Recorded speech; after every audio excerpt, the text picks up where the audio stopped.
Venezuela y Ecuador. Ecuador parece que van a caer las exportaciones $400 millones este año, y en Venezuela, que también va a haber una reducción en sus ingresos, seguramente repercutirá en las ventas de Colombia. ¿Cómo se ve? Sí, verdaderamente tiene que golpear de una manera u otra las exportaciones colombianas. Uno se preguntaba antes, bueno, ¿cómo se nos va a meter la crisis mundial? Entonces uno pensaba en la banca. No, la banca es lo suficientemente sólida, seria, fuerte, y no tiene problemas, está bien capitalizada, han sido previsivos. Definitivamente por ahí no es. En los Estados Unidos sí ve uno un tema preocupante con la banca, es decir, los bancos están sufriendo las duras y las maduras. Aquí se nos está metiendo la crisis, es por debajo de la puerta, como digo yo. La producción. Sí, se nos está cayendo las exportaciones y nos está pegando Ecuador, nos está pegando Venezuela y nos está pegando Estados Unidos, que son los tres principales socios comerciales. Y si a eso le sumamos la Unión Europea, que también está duramente golpeada con la crisis, pues el panorama no es muy alentador en términos de exportaciones. Aunque hay unas últimas estadísticas que parecieran mostrar que esa caída no es tan grave. Pero de todas maneras, la sola caída del precio del petróleo ya impacta duramente las exportaciones colombianas. ¿Qué defensa tiene el consumidor colombiano frente a una crisis de estas naturalezas? ¿Qué hacen ustedes para educar a la gente para consumir durante la crisis? No, lo primero es pues las grandes promociones. Hay que salir a mirar cómo el gran comercio está tratando de cautivar a su clientela a base de promociones, y vemos que la lucha es feroz entre todos. El uno anuncia un descuento del 20% y el otro aparece con un descuento del 25%. El uno lo pone para el martes, el otro lo pone para el jueves, y así sucesivamente. Y yo diría que este año con gran inteligencia adelantaron las promociones anuales que existen, y los grandes jugadores están ahí defendiéndose y tratando de capturar un mercado mayor. En las encuestas se ve un aumento del consumo en los canales tradicionales, en el canal tradicional que son las tiendas, contra una disminución de las ventas en las grandes superficies, Éxito, Carrefour, Olímpica, Carulli. Sí, así es. Digamos que en el 2004, por ejemplo, que este es un dato interesante, la venta de alimentos y bebidas en un hipermercado representaba el 37.1% de la totalidad de sus ventas. Para el 2009 ya no representa sino el 29.7%, es decir, verdaderamente ha caído casi 8 puntos, que eso no deja de ser llamativo. Se han tenido que dedicar a otros productos, a las llantas, a las baterías. ¿Pero se han tenido que dedicar a otros productos, o es que han aumentado su oferta de productos y en esa medida disminuye la compra de alimentos por el cliente? También, pero es que lo que pasa es que la tienda de barrio sigue siendo un gran jugador. Primero, la industria la está apoyando con unos empaques apropiados para ese segmento de la población y para ese estrato. Aquí encontramos bolsas de café de 80 pesos y unas pastillas de margarina de 150 y bolsas de leche de 500 pesos, y así sucesivamente. Encontramos unos productos porcionados muy para unos estratos populares. ¿Así se dan mucho más costosos que el volumen? Sí, y la prueba es que se venden, y se venden de manera significativa, lo mismo en aceites, en margarinas, en fin. Lo otro que llama la atención es que una persona pues está en alguno de esos barrios ahí de Ciudad Bolívar, cercanos al 20 de julio aquí en Bogotá, para citar un ejemplo. Esa persona sale de su casa y puede ver las grandes superficies abajo, pero a 40 metros a la izquierda tiene una tienda, seguramente a 70 o 80 metros a la derecha tiene otra. En ambas tiene crédito, le apuntan en el cuaderno. Y verdaderamente, si su compra no es muy grande, pues ni siquiera le justifica coger un bus, bajar hasta allá y subir cargado de paquetes. Prefiero hacerlo en esa cercanía y con las facilidades que tiene. Además, las tiendas venden a muy buenos precios porque hacen promociones también. Se nutren muy bien en corabastos, estandarizan sus productos hoy en día, desechan los de mala calidad, y ya lo que se va quedando para la tarde, pues lo venden con descuento. También saben hacer ferias, son muy hábiles. Es decir, ¿se frenó el crecimiento de las grandes superficies? No, yo diría que no, porque todavía hay espacio muy grande para crecer si miramos los estándares de Colombia con relación a otras latitudes aquí en Latinoamérica. Pero lo que es un hecho y una realidad es que la tienda de barrio sigue siendo el rey, es una maravilla. Un tendero colombiano conoce al 75% de su clientela por su nombre y apellido. Eso es una ventaja increíble desde el punto de vista de mercadeo. ¿Y cuál es la ventaja entonces que tienen las cadenas grandes en esta crisis? Pues lo primero son empaques mucho más apropiados para grandes necesidades, marcas propias que son de precio muy económico y obviamente volumen. Con eso se defiende. ¿Qué otras medidas puede recomendar el sector del comercio para que el ciudadano se defienda y no tenga que disminuir su compra de alimentos o de bienes y servicios? Yo diría que una cosa que llaman ahora las casaofertas, que son las oportunidades que dan en unas ofertas sencillamente extraordinarias. Entonces, si las personas son acuciosas en tener bien medidos los precios y estar pendientes de las ofertas, pues ahí encuentran una gran oportunidad para hacer sus compras. Ese es un buen negocio, hace rendir bastante la platica. ¿Cómo se casan las ofertas en este país? Pues mirando la prensa y verdaderamente comparando cuáles son los precios que hay para ciertos hogares, pues simplemente miran que hay un descuento del 20 o del 25% y no le hace como sentido económico. Pero una persona que verdaderamente esté tratando de manejar su presupuesto familiar descubre que los martes las verduras en ciertos y determinados sitios son bastante más baratas, pues aprovecha y va y compra. Y también los productos sustitutos, ¿no? Si está cara la papaya, pues compre piña. Y si la piña también se puso cara, pues pásese a melón y ahí encuentra 3 alternativas de fruta, por decir alguna cosa. Y en lácteos también puede encontrar oportunidades. Pero hay que educar a la gente para que aprenda este tipo de cultura. La gente, yo diría que ya está bastante educada, la gente es muy hábil. El consumidor siempre es una persona sumamente sabia en sus hábitos. No le gusta equivocarse porque le vale mucho las equivocaciones. Le gustan los productos de calidad, es decir, tiene que estar seguro de la calidad del producto que va a consumir, porque de lo contrario no lo haría, porque los errores, como digo yo, son fatales porque valen muchísimo dinero. Hay algunos sectores que también son fundamentales en la economía interna, como el de los textiles. ¿Cómo se está comportando? No, hay que reconocer que las textiles y las confecciones y prendas de vestir están golpeadas, que no el calzado, muy curiosamente los artículos de cuero. La gente tiene que caminar más con el pico y placa. Seguramente tiene que caminar más y el consumo de zapatos puede aumentar. Colombia pues consume aproximadamente 2 pares de zapatos per cápita. Si somos 45 millones de colombianos, pues hay un mercado potencial de 90 millones de pares de zapatos. Claro que eso, al año. Claro que eso también incluye chanclas, ciertas...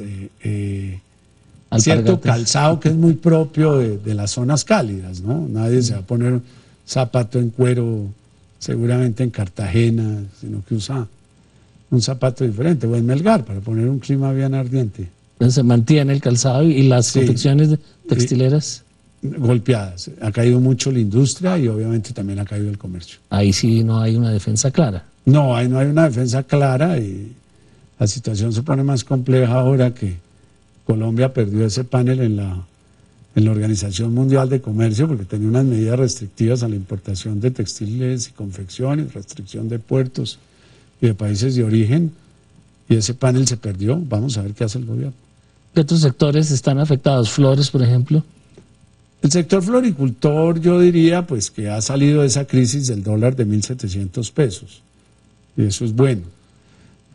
Pero pues dejó de innovar durante muchísimos años, ya no es un sector de vanguardia, de avanzada, perdió su capacidad de inversión y yo diría que el consumo en Estados Unidos ha decaído, o sea, que ahora está sufriendo un golpe por el otro lado del mercado, pero yo diría que está en mejor situación de la que estaba el año pasado y el año antepasado. Usted lideró hace algún tiempo, no más de 2 años, un esfuerzo por reducir las tasas que estaban cobrando los bancos a las tarjetas, al uso de las tarjetas débito y crédito, y en estas épocas en que se buscan ajustes pequeños para bajar los costos que tienen los consumidores, tal vez ese tipo de ajustes sean útiles. ¿Cómo va esa pelea? Pues eso estamos esperando, un recurso que falle la Superintendencia de Industria y Comercio. Digamos que hoy en día hay unas acciones jurisdiccionales de por medio, y yo pienso que la Superintendencia debe estar muy pronta a fallar, porque verdaderamente ya ha pasado más que un tiempo prudencial para emitir un fallo en un recurso de de reposición sobre una resolución que los sancionaba y les hacía algunas exigencias a los bancos. Pero lo que uno no entiende es que les ha aumentado considerablemente el volumen de ventas con tarjetas y que por razones de economías de escala nomás las comisiones deberían tender a bajar y eso no ha sucedido. Y uno lo ve, el comercio pagó el año pasado 582 mil millones de pesos en comisiones cuando el año inmediatamente anterior ha pagado 507 mil millones y los intereses que pagan los tarjetavientes pasaron de 1.3 billones a 2.1 billones, es decir, 800 mil millones de pesos de más en intereses pagaron los tarjetavientes. O sea, que hay unos puntos que la verdad hacen que el negocio se le haya mejorado a los bancos y que los bancos no estén trasladando esos beneficios ni a los tarjetavientes ni al comercio.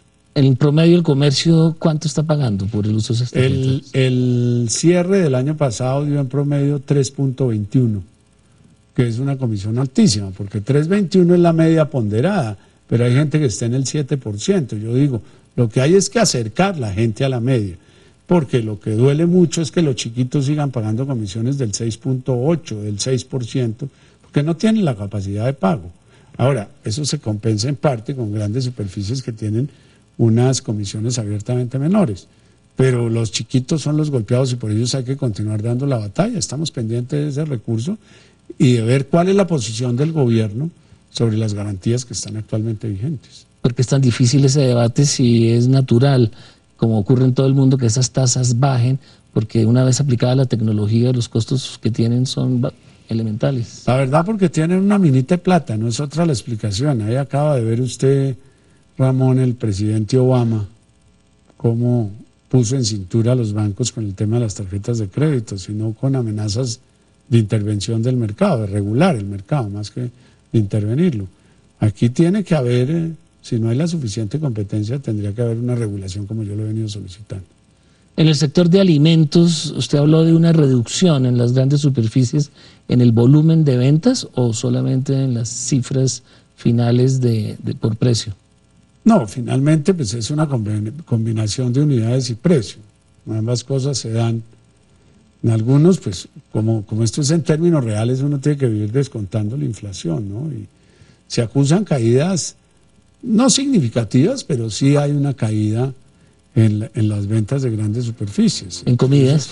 Y en las de tradicional aumenta la venta de alimentos. Aumenta la venta, sí. El colombiano no está dejando de consumir alimentos. No, uno no lo puede medir porque ahí no están medidas plazas de mercado y precisamente canal tradicional. Vamos a hacer de nuevo una pausa. Ya continuamos con el doctor Guillermo Botero, presidente de FENALCO, analizando la crisis económica y su impacto en el comercio.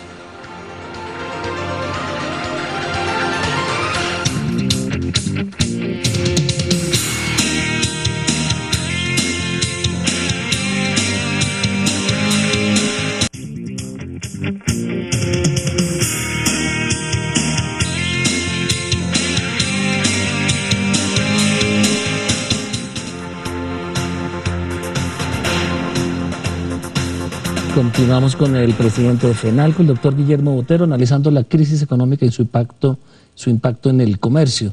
Estamos en la industria de alimentos, que no ha caído, se ha desplazado de las grandes superficies a otros canales como el tradicional, y también se observa un crecimiento en las tiendas que venden alimentos de comida rápida. Cadenas como McDonald's registran un crecimiento bastante importante en toda América Latina, no solo en Colombia en medio de la crisis. Sí, obviamente, pues la vida moderna, la necesidad de quedarse trabajando y demás han hecho que esa clase de negocios pues tenga un buen comportamiento, que de cara a la crisis siempre están comenzando ya a sentir el golpe. Pero es más barato salir a comer a un buen restaurante con una calidad estándar popular o mediano que cocinar en la casa, muchas veces. Sí, eso es cierto y el otro problema es el tamaño de los hogares hoy en día. Hay muchos, si se pueden llamar hogares, personas que viven solas y hay otros que es simplemente la pareja. Entonces se vuelve muy complejo la alimentación en la vivienda, porque no se puede dar el lujo de comprar una papaya, sino, pues sí, come un poquitico de papaya, pero el resto se pierde. Un pan se puede volver muy grande y así sucesivamente pasa con otros productos, un cuarto de mantequilla y demás. Pues les dura un periodo bastante largo existe el riesgo de perder parte del mercado, para llamarlo coloquialmente. Entonces, esas personas están prefiriendo mucho las comidas por fuera, por esa simple necesidad, y ya es leche y algo de cereal por la mañana y algún jugo, y hágale para el oficio, ya vienen por la noche o cocinan algo sumamente ligero, o sencillamente como todos viven a dieta, pues digamos que ahí no es tan grave la cosa. Está hablando obviamente de los estratos altos. ¿Qué ha pasado en sectores especiales, raros no especiales, como los cosméticos que usted mencionaba? Los cosméticos es muy peculiar, porque en las épocas de crisis se ha disparado la venta de cosméticos. Es decir, en el mes de febrero muestra un crecimiento del orden del 7%. Y uno se pregunta, bueno, ¿y por qué están creciendo tanto los cosméticos? Eso sin tener en cuenta que el DANE no mide lo que se llama los multiniveles. ¿Qué es? Que es esas personas que consiguen a otras personas, que a su vez consiguen a otras personas, similar al tema de las pirámides, pero para vender productos. Y eso es muy común en cosméticos. Hay diferentes marcas que hacen su distribución así. Eso no lo mide el DANE. Entonces uno se pregunta por qué esos crecimientos tan grandes y por qué esos negocios están tan prósperos. Entonces la única explicación que yo le encuentro es que a mal tiempo buena cara, que no veo otra salida lógica. Yo no sé si al acudir a conseguir empleo, en fin, de cara a la crisis, las mujeres quieren estar mejor arregladas. ¿Y así ocurre en otros países? No lo sé, no lo hemos mirado en otros países, pero sería interesante hacer el estudio qué está pasando en otros países con la venta de cosméticos. Dejamos cortado el tema de las diferencias que existen entre ciudades como Ibagué y Barranquilla, en una con un desempleo muy alto, Ibagué 19%, Barranquilla con un desempleo muy bajo y con una pujanza notoria. ¿Qué explica esas diferencias? Sí, verdaderamente uno no entiende por qué hay como dos Colombias. Medellín también con un problema de desempleo significativo. Y uno no entiende, uno podría, y Bucaramanga, que es otra ciudad con un comportamiento extraordinario, porque que le digan a uno que Cúcuta va bien, pues eso se entiende, el auge de las compras de los venezolanos, las ventajas cambiarias de pagar con tarjeta de crédito, que le sale a una tercera parte del precio de lo que compren, en fin, ahí entendería uno que ese auge puede estar ocurriendo, pero verdaderamente las otras ciudades uno se sorprende y uno dice, bueno, ¿y por qué no hay movilidad de la población hacia unos lugares donde es mucho más viable la consecución de empleo? Y no se da, la gente continúa instalada en sus sitios y allí se queda y espera que pase la crisis. Sí, aguanta, pero recuperar el empleo en esas ciudades que no tienen una vocación industrial, solo comercial, pues no deja de ser complejo, ¿no? ¿Cuál ha sido el impacto de la entrada de nuevas grandes superficies por departamentos como Falabella en el país? Se han consolidado también home centers, se han consolidado estas grandes tiendas que hace 10 años no existían en el país. ¿Qué impacto ha generado? No, eso siempre genera impacto. La primera, pues la consecución de un sinnúmero de productos en un mismo sitio. Y un caso de Falabella, que estuvo ubicado en centros comerciales, pues eso es una gran fortaleza, y productos de muy buena calidad a unos precios muy económicos. El caso ya de home center es todo un negocio de ferretería bajo el mismo techo, donde uno consigue todo lo que necesita para construcción. Consigue maderas, consigue lijas, consigue tornillería, consigue pinturas, en fin, la gama es tan completa que si uno tiene una obra, pues no tiene más camino que ir allá si quiere conseguir todo en el mismo sitio. Y tiene un área que es de constructor, donde se puede meter el vehículo y cargar lo que se quiera. Le venden el cemento, el bulto de arena, todo empacado. Entonces eso es una gran competencia, entre otros para el sector ferretero, que ha tenido que especializarse de manera mucho más específica en ciertos y determinados nichos de mercado, porque se ven, digamos que se ven fuertemente competidos por estos nuevos jugadores. ¿Hay un balance? ¿Se ha logrado un balance o los ferreteros tradicionales están a la defensiva? Pero yo diría que es que los ferreteros tradicionales pues también tienen unas cosas que estas ferreterías no manejan, no son tan hábiles en herramientas, en otros equipos propios de las ferreterías, en lámina, en hierros, en corrugados, en perfilería. Es decir, las ferreterías continúan para la construcción teniendo un extraordinario desempeño, es decir, es la fuente natural. Ahora, si se trata de montajes industriales, pues en estos sitios uno no va a conseguir una válvula para una caldera, ni manómetros de presión de 20 especificaciones. No, eso sí es un negocio todavía de la ferretería. Por eso es que digo yo que se tienen que enfocar en unos nichos muy concretos. Pero ya los negocios de pintura y brochas y tornillos y lija, y, en fin, ahí están cerraduras, ahí sí están. Tienen que especializarse y tomar su nicho para competir. Sí, así es. Hay algunas negociaciones de tratados de libre comercio como el de la Unión Europea que están finalmente avanzando con cierto ritmo, a diferencia del de Estados Unidos. ¿Cómo los impacta a ustedes? No, yo diría que estamos muy pendientes de lo que sucede esta semana en Bruselas. La ronda de esta semana va a ser definitiva. Vamos a tener claridad la semana entrante qué fue lo que pasó, cuáles son los informes de las mesas sectoriales, y yo estoy seguro que en esta oportunidad pues aprendimos mucho la lección de Estados Unidos, que demorarse no tiene tanto sentido, hay que ser mucho más agresivos, y seguramente este año quede cerrada la negociación y ya sería continuar como el trámite de los tratados, que son firmas y protocolos, congresos y cortes constitucionales. ¿Hay ambiente? Yo sí creo, y nos parece muy importante la Comunidad Económica Europea, es un gran aliado, y la apertura que dio de que no tuviéramos que negociar en bloque con la comunidad andina, pues no deja de ser una ventaja sumamente importante que hay que aprovecharla, porque pueden cambiar de modo de pensar, como sucedió en Estados Unidos, que no es que haya cambiado de modo de pensar, pero cambió de composición de Congreso, y estamos en las que estamos. ¿Y en qué estamos en el TLC con Estados Unidos? Pues yo diría que lo que abrió el presidente Obama en esta última reunión en Trinidad y Tobago, eso es lo único que yo veo como de apertura, que seguramente va a conducir a que ojalá más temprano que tarde tengamos un tratado con Estados Unidos vigente.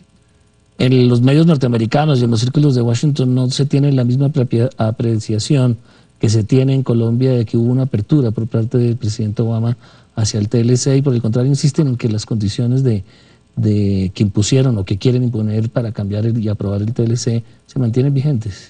Sí, eso es posible, pero también ha habido oportunidad de explicar esas políticas que quieren fijar cómo van, porque básicamente están centradas alrededor de las muertes de sindicalistas y de la violación de derechos humanos.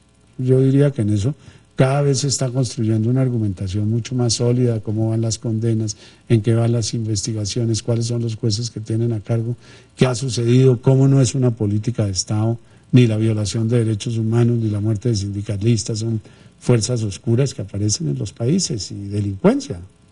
Y también la pérdida de trabajo por las aperturas que genera el comercio cuando se liberaliza, que es necesario pero que afecta al empleo. También es fuerte ese argumento. Sí, pero uno ahí lo tiene que contraponer con lo de los sindicatos norteamericanos. Los sindicatos norteamericanos no quieren el Tratado de Libre Comercio porque consideran que ellos serían los que perderían los puestos.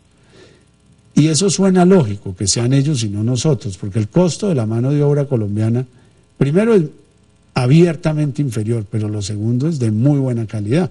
Eso en parte explica el éxito de los emigrantes al mercado norteamericano y europeo. No, y a Europa, especialmente España, donde hay una alta concentración. Hoy en día las personas que están en la construcción en España, los colombianos que están, son gente muy apreciada por la calidad del trabajo que hacen. Están muy bien capacitados, lo hacen divinamente y a unos precios razonables. Pero los tratados no incluyen libertad de mercado laboral. No lo incluye, pero simplemente lo tomo como un ejemplo.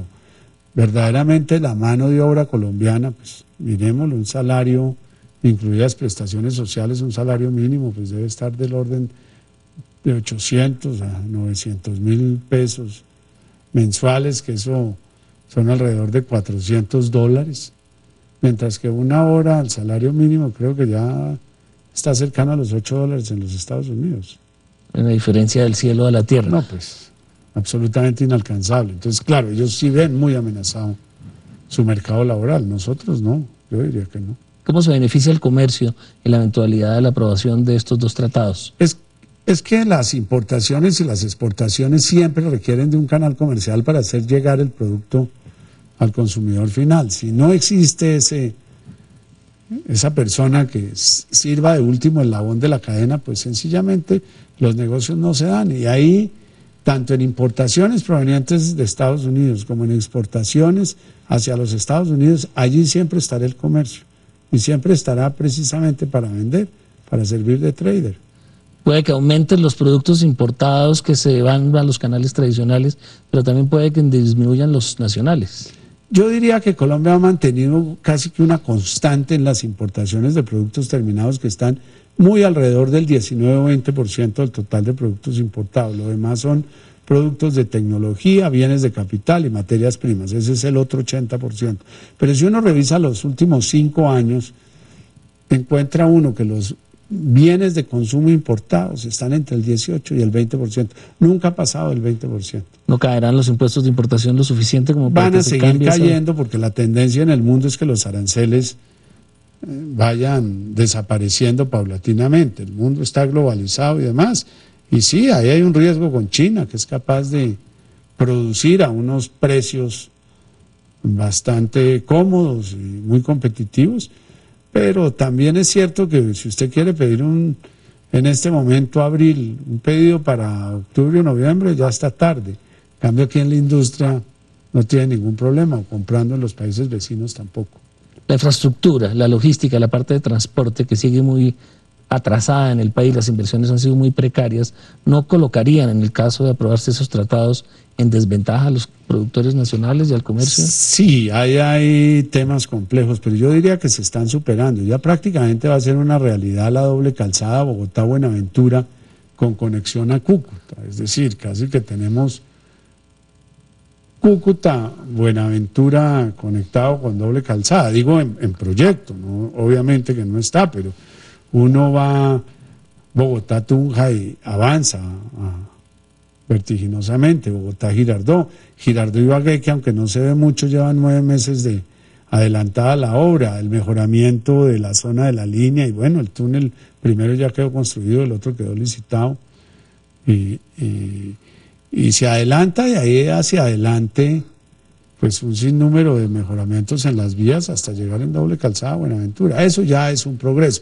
Lo mismo acaba de salir la autopista del Sol, que conectaría Bogotá con Santa Marta, Cartagena y Barranquilla, que es muy bueno. Está el proyecto de ISA de conectar la costa, Antioquia con otros centros de desarrollo muy, muy importantes, y ya las carreteras transversales también son un hecho y una realidad. Eso le da mucha conectividad. Puertos, hay que reconocer que hemos mejorado significativamente, aunque todavía se encuentran cuellos de botella, especialmente en Buenaventura, que con cualquier problema copa su capacidad, pero hay unas inversiones que se están haciendo ahí, 2 puertos nuevos.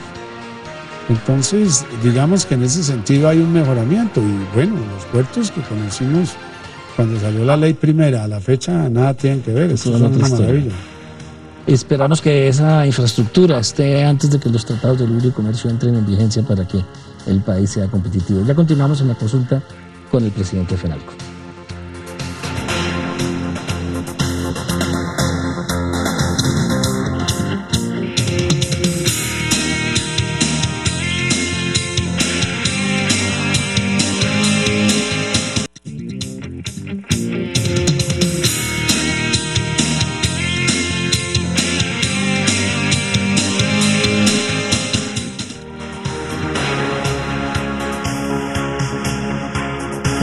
En la consulta con el presidente de FENALCO, el doctor Guillermo Botero. Estábamos analizando la situación del país con respecto al comercio y la crisis. Nos faltaba el sector de construcción. Bueno, el sector de construcción hay que reconocer que ha tenido pues un descenso significativo, al menos en lo que se puede intuir por la aprobación de las licencias de construcción. Aquí también encontramos varios países, ¿no? Unas ciudades con unas alta demanda de licencias de construcción, es decir, solicitando unos volúmenes importantes, y otras con una caída significativa. A mí me llama la atención lo que ha sido en los últimos años el desarrollo de bodegas y locales comerciales. Es decir, eso continúa con muy buena dinámica. Bodegas se están construyendo de manera importante prácticamente en todos los departamentos. Y bueno, centros comerciales inauguramos uno cada 23 días. El viernes pasado se inauguró el Unicentro de Pereira y así siguen los proyectos. Todas las semanas encuentra uno que ya prontamente van a abrir otro centro comercial. Está modernizando rápidamente el país. Así es. Entorno. ¿Cómo siente, aunque no sea el tema de esta entrevista, pero cómo siente el ambiente general del país en vísperas de elecciones, el año entrante habrá, mal que bien, o reelección o nuevos candidatos? ¿Cómo está percibiendo el ambiente del sector del comercio? Los años preelectorales no dejan de ser difíciles porque generan cierta incertidumbre, especialmente en términos de inversión. La gente le gusta tener claridad sobre cómo van a hacer la conducción de los destinos del Estado en los próximos 4 años. Entonces no está tan apurado de hacer inversiones a menos que tenga cuellos de botella. Pero yo diría que ya prácticamente los candidatos y se juegan en estos 5 dedos de la mano. Eso no se va a salir de un abanico que cada vez se estrecha más. ¿De nombres? Sí, eso ya son muy poquitos. Pues no los dice a riesgo de que se le quede alguno por fuera, pero esto es una cuestión pequeña, no son más de 5 o 8 personajes de la vida nacional que estarán ahí listos, como decimos en el partidor, y que uno de ellos va a ser con toda seguridad. Eso no. ¿Y cómo afecta el comercio esa indefinición?